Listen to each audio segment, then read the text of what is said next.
رمضان المبارک مہینوں میں سے وہ عظیم مہینہ ہے جس کا نام اللہ نے قرآن میں بیان فرمایا۔ ارشاد فرمایا شہر رمضان الذی انزل فیہ القرآن، رمضان کا وہ مہینہ ہے جس میں ہم نے قرآن مجید کو نازل فرمایا۔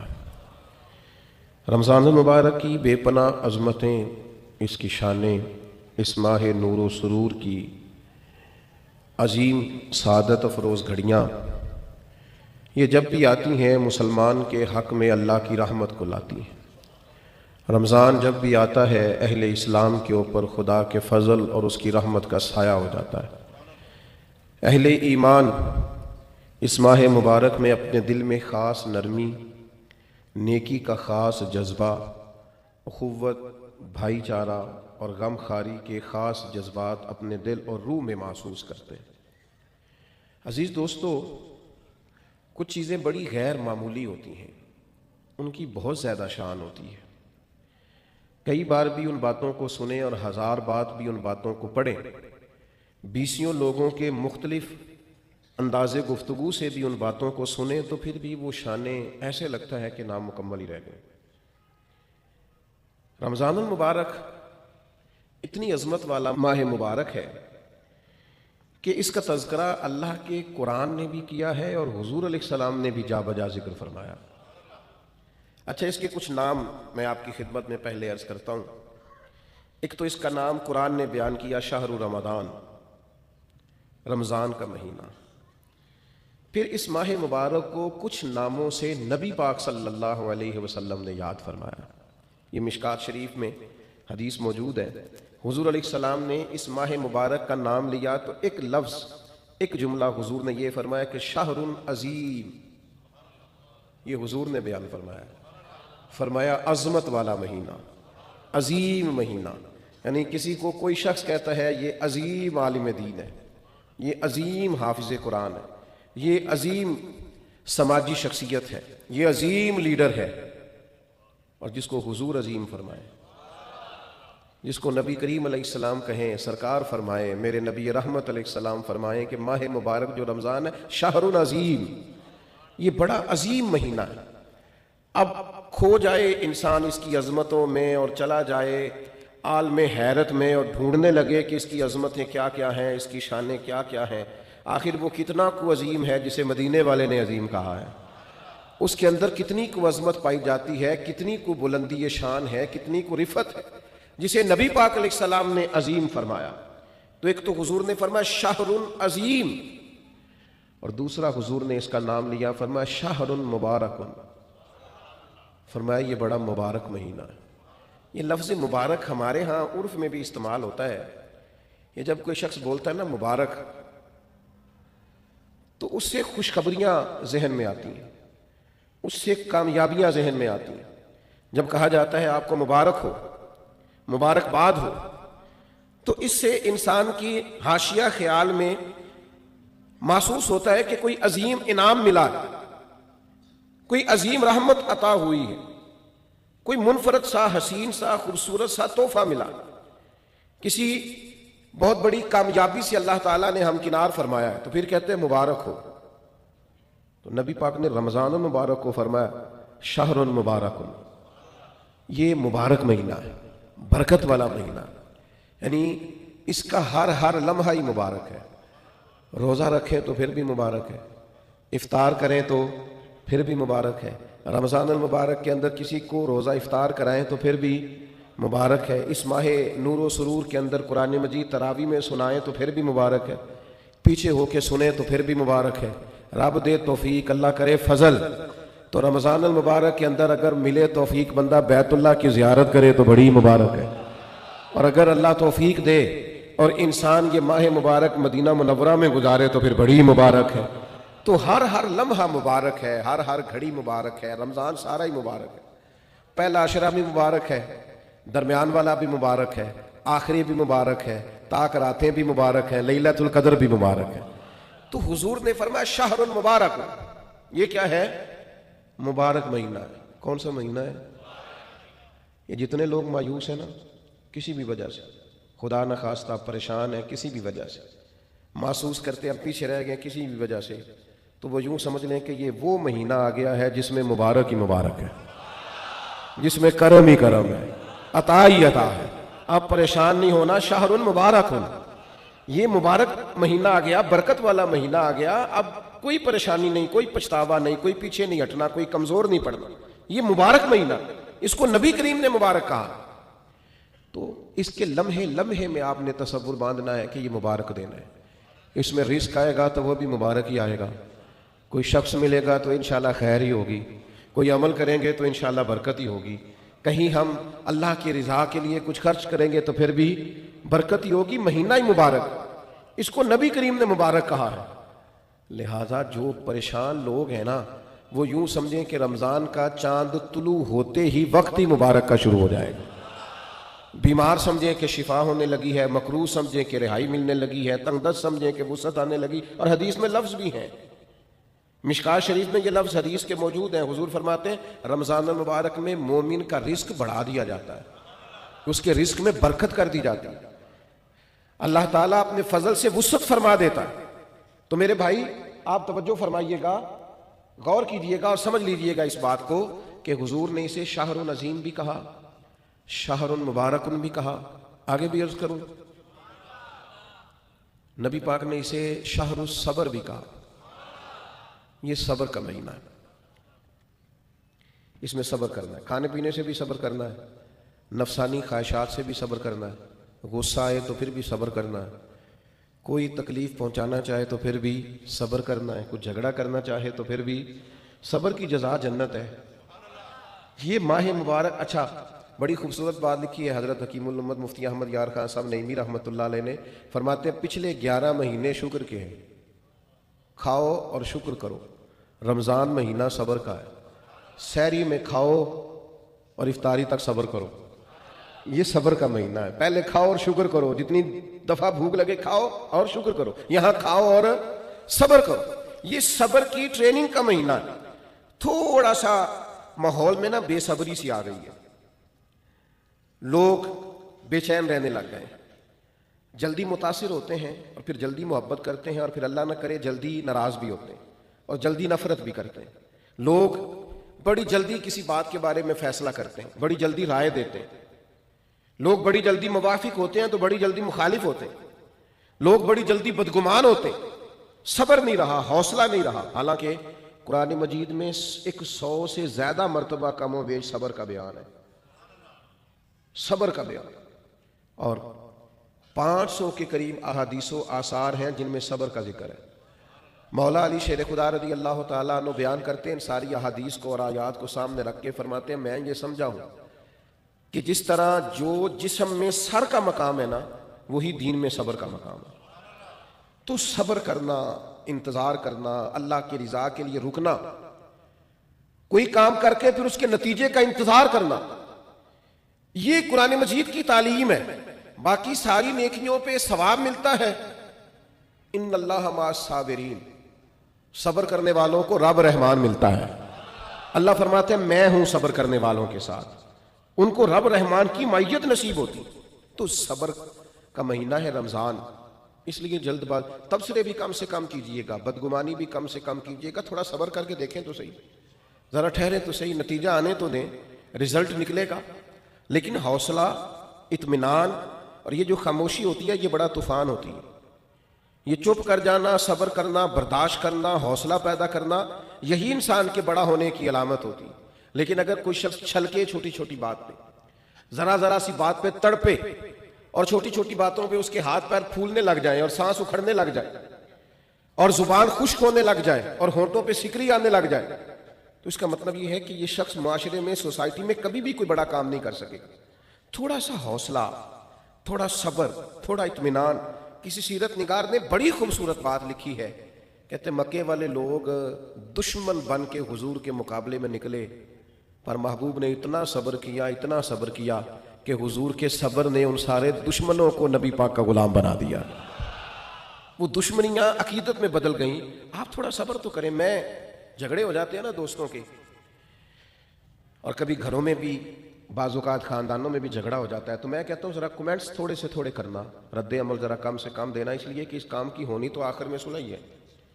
تو ایسا نہ ہو کہ آپ اتنی سخت رائے دے چکے ہوں بے صبری کے عالم میں کہ پھر وہ آپ کی صلح کے رستے میں وہ جملے رکاوٹ بن جائیں.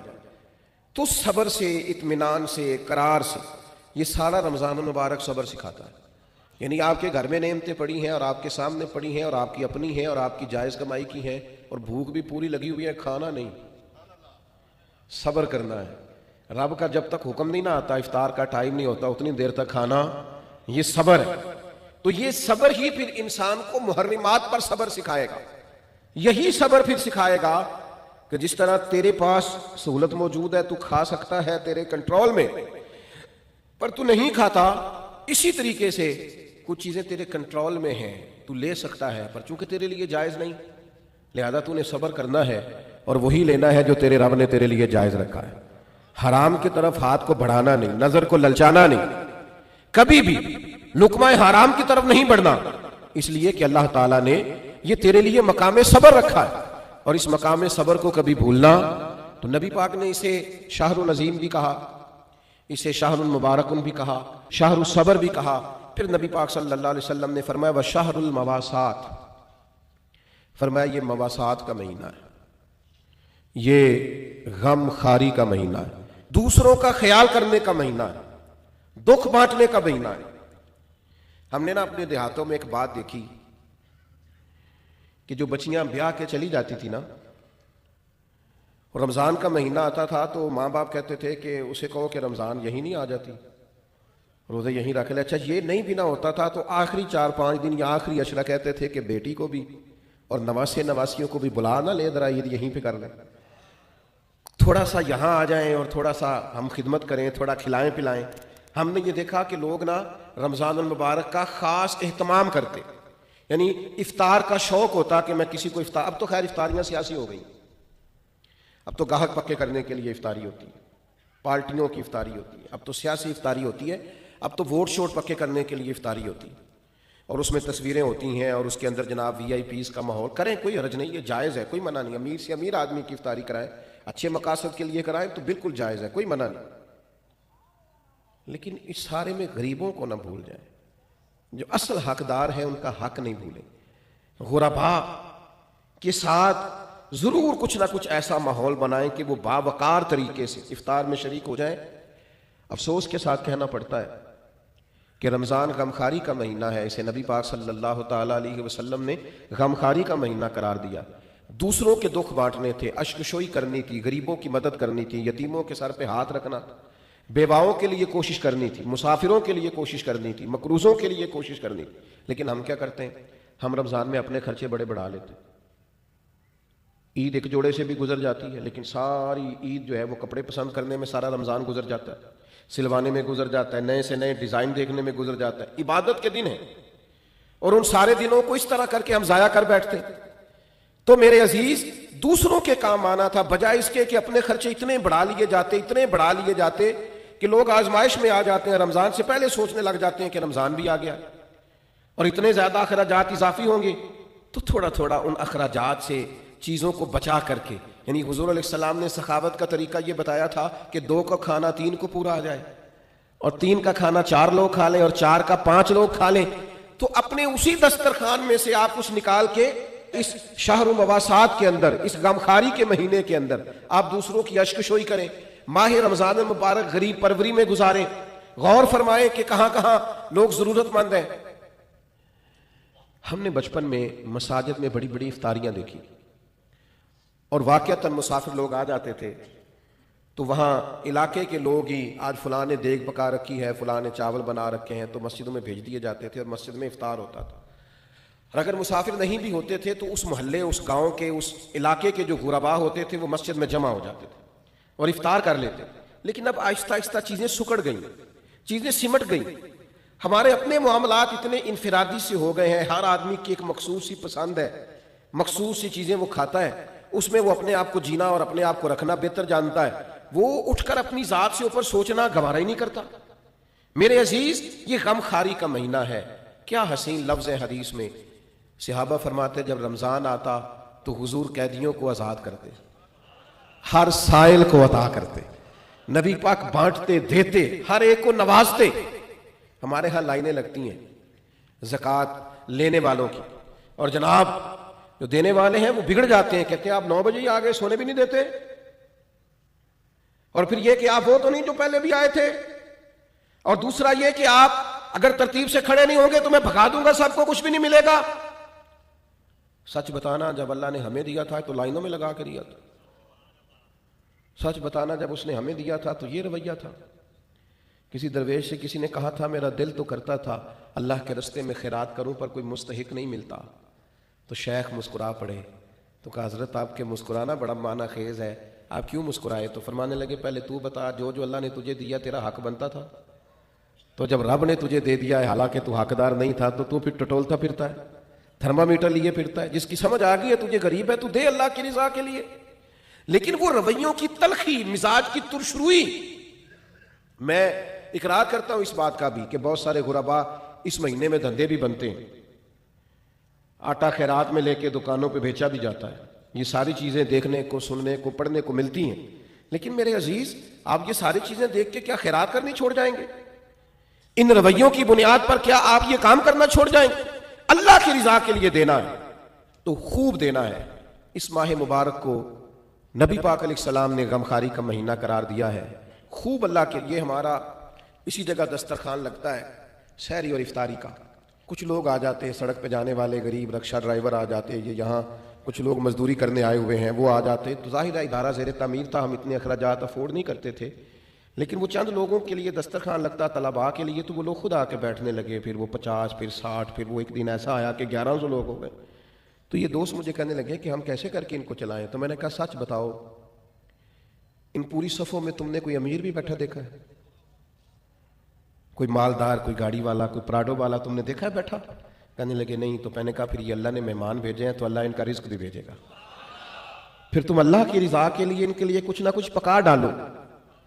یہ جو چپکے سے آ کے چھپ کے، اور بعض میں نے ایسے لوگ بھی دیکھے جو اوپر کپڑا رکھتے ہیں اور آ کر کے بیٹھتے ہیں، سفید پوشی کا بھرم رکھنا بڑا ضروری ہوتا ہے، اور دروازے پہ آئے کو خالی نہ بھیجنا یہ بڑا ضروری ہوتا ہے، اور جب کوئی امید لگا کے آ جائے اور اس کی امید کو توڑ دینا یہ بڑا تکلیف دہ ماحول ہوتا ہے۔ لیکن ہم نے تو کواڑ اندر سے بند کر لیے، ہم نے تو ہر چیز میں اقربا پروری بنا لی، ہم نے تو ہر بانٹنے کو، ہر دینے کو سیاسی رنگ دے لیا۔ خدا را یہ غمخواری کا مہینہ ہے، پلٹ کے دیکھنا یتیموں، مسکینوں، غریبوں کو جو چپ ہیں، جو بولتے نہیں، جو عید سے قبل میاں بیوی مشورہ کرتے ہیں کہ ہمارے کپڑے نئے ہیں بس بچوں کو لے کے دے دیے جائیں، ہماری خیر ہے، میرا جوڑا ٹھیک ہے، میں گزارا کر لوں گا، یہ فلانی شادی پہ لیا تھا، تو بچوں کا سوچ۔ گندم امیر شہر کی ہوتی رہی خراب، اور بچی کسی غریب کی فاقے سے مر گئی۔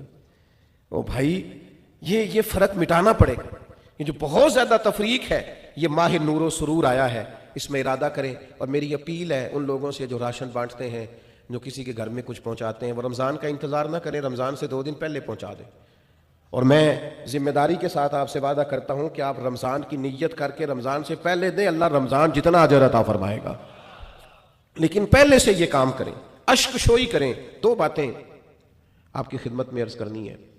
ایک تو رمضان المبارک کا قرآن مجید سے بہت زیادہ تعلق ہے، بہت زیادہ، اس لیے کہ قرآن مجید کہتا ہے شہر رمضان الذی انزل فیہ القرآن، رمضان کا وہ مہینہ جس میں ہم نے قرآن مجید نازل فرمایا ہے۔ حضرت امام اعظم ابو حنیفہ رحمۃ اللہ علیہ کا طریقہ یہ تھا کہ آپ ایک سپارہ قرآن مجید کا گھر میں پڑھتے تھے، ایک مسجد میں پڑھتے تھے، ایک رات کو تراویح میں پڑھتے تھے، ایک گھر میں اور ایک مسجد میں اور ایک رات تراویح میں۔ تو کتنے قرآن مجید ختم ہو گئے رمضان میں؟ 3۔ نبی کریم صلی اللہ تعالیٰ علیہ وسلم کا مبارک طریقہ یہ تھا کہ حضرت جبریل امین علیہ السلام ہر سال رمضان میں حضور کے ساتھ قرآن مجید کا دور فرماتے، جیسے ہمارے حفاظ نہیں دور کرتے، ایک حافظ پارہ سناتا ہے پھر دوسرا اس کو سناتا ہے، پہلے ایک سنتا ہے پھر دوسرا اس کو سناتا ہے، تو نبی کریم علیہ السلام حضرت جبریل امین کو سناتے، حضرت جبریل حضور کو سناتے۔ اور جس سال حضور کا وصال ہوا اس سال 2 مرتبہ نبی کریم نے دور فرمایا قرآن مجید کا۔ میں نے ایک دفعہ سفر پہ تھا، کہیں میں گیا ہوا تھا کسی پروگرام کے لیے رمضان میں، تو ایک صاحب کے ساتھ میں کھڑا ہو گیا نماز پڑھنے کے لیے تراویح،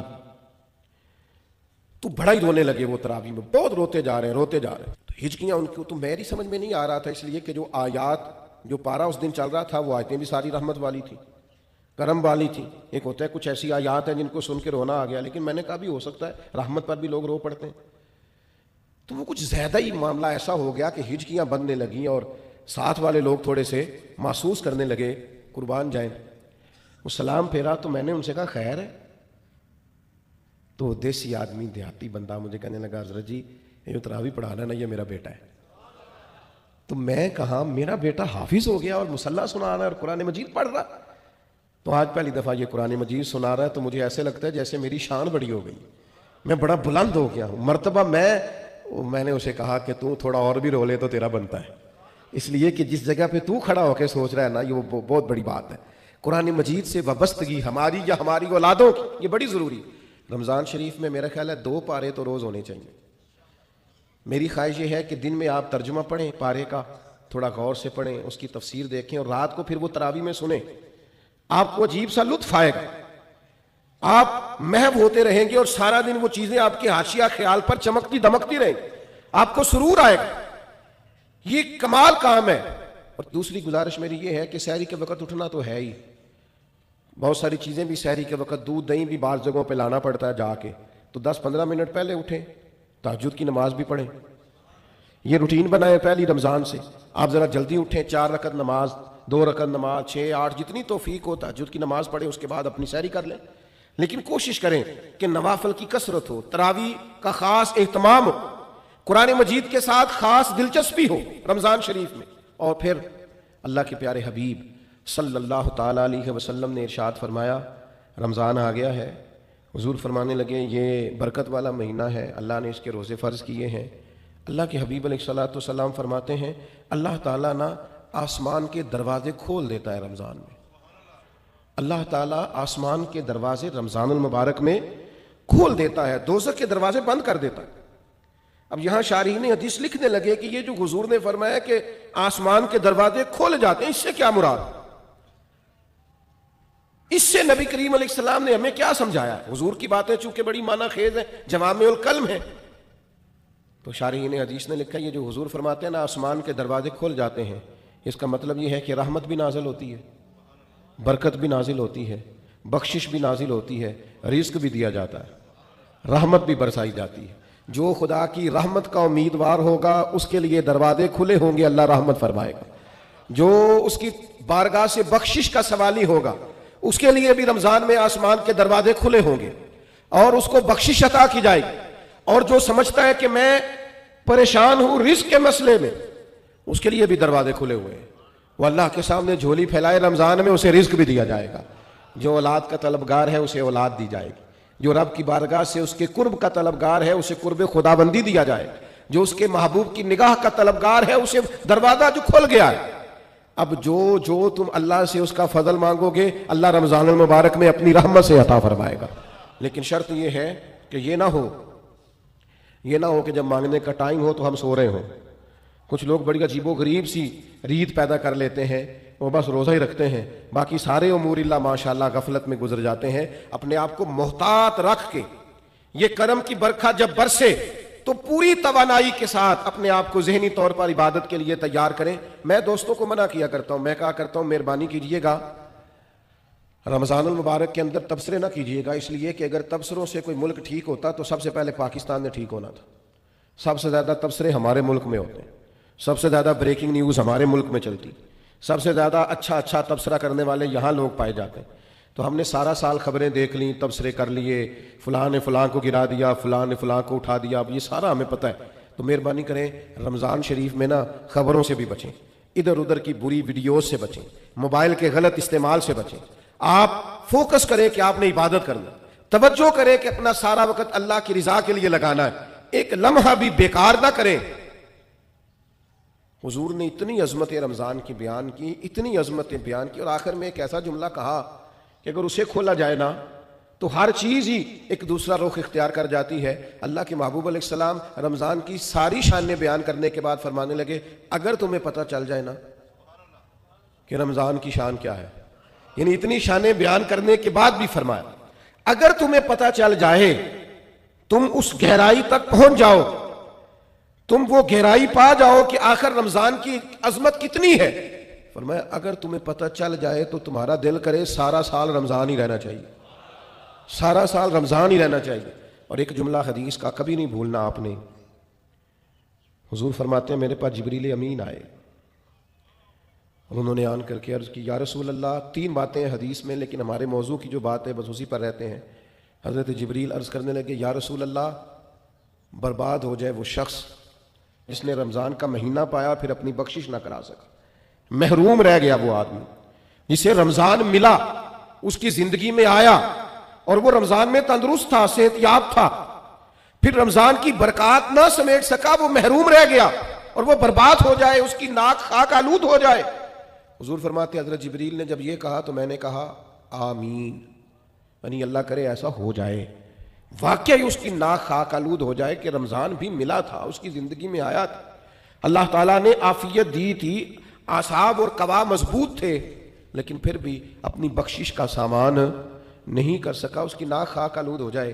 کیا آپ سارا 11 مہینے کاروباری کرتے ہیں، نئی کاروباری پالیسیاں نہ بنائیں رمضان میں کہ میں کون سا بزنس کروں۔ ہمارے ایک دوست اکثر کہا کرتے ہیں کہ لوگ رمضان میں چیزیں مہنگی کر دیتے ہیں، بلکہ اب تو پالیسی زیادہ بہتر ہو گئی ہے، کیونکہ حکومت نے کچھ نہ کچھ سستی کرنی ہوتی ہے تو وہ رمضان سے پہلے 2 مہینے مہنگی کر لیتے ہیں تاکہ رمضان آئے تو ہمیں کہنا پڑ جائے کہ دیکھو ہم نے یہ 10 روپے سستی کر دی ہے، کیونکہ اس سے پہلے جو مہنگی بڑی کر لی تھی۔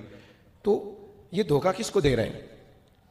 کس کو دے رہے ہیں؟ وما یخدعون الا انفسهم، اللہ کہتا ہے کچھ دھوکے تم صرف اپنے آپ کو دیتے ہو، کسی اور کو نہیں دیتے۔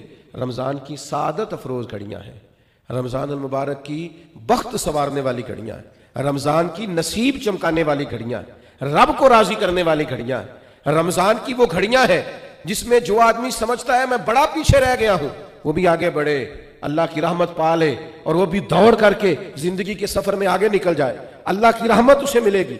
لیکن خبردار، ایک لمحہ بھی ضائع نہ کرنا، بیکار نہ کرنا، فضول ابحاث، فضول بحثیں، فضول کا موبائل، فضول کی گفتگو، فضول کا لیت اللہ، اپنے آپ کو بچائیں اور ذہنی طور پر اپنے آپ کو تیار کریں کہ انشاءاللہ روزے بھی پورے رکھنے ہیں، تراویح بھی وقت پہ پڑھنی ہے، تہجد کی نماز بھی رات کو پڑھنی ہے اللہ کے فضل سے، غریب کی مدد بھی کرنی ہے، جس حد تک ہو سکا میں نے دوسروں کے لیے خیر بھی جمع کرنی ہے، جد و جہد کا مزاج بھی پیدا کرنا ہے۔ یہ ضرور اپنی طبیعت کے اندر چیزوں کو پیدا کریں۔